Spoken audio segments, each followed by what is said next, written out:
Bangladesh orthopaedics সোসাইটির আয়োজনে আলোচনা সভা, দোয়া ও ইফতার মাহফিল অনুষ্ঠিত হয়েছে। 24 মার্চ সোমবার বিকেলে রাজধানীর আগারগাঁও নিটোর ৬ষ্ঠ তলায় এ সভা অনুষ্ঠিত হয়। অনুষ্ঠানে প্রধান অতিথি হিসেবে উপস্থিত ছিলেন বিএনপি চেয়ারপারসনের উপদেষ্টা পরিষদের সদস্য ও জিয়াউর রহমান ফাউন্ডেশনের নির্বাহী পরিচালক অধ্যাপক ডাক্তার ফরহাদ হালিম ডোনার।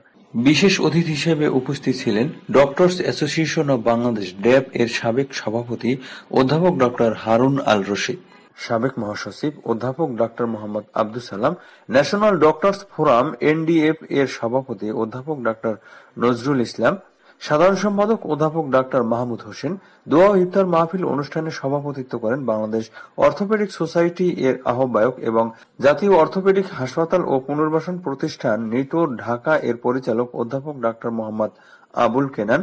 পরিচালনায় ছিলেন বাংলাদেশ অর্থোপেডিক সোসাইটি এর সদস্য সচিব ডাক্তার এরফানুল হক সিদ্দিকী। এছাড়াও উপস্থিত ছিলেন ইফতার উদযাপন কমিটি এর আহ্বায়ক অধ্যাপক doctor G M Jahangir Hossain, সদস্য সচিব ডাক্তার মোহাম্মদ সিরাজুস সালেহীন।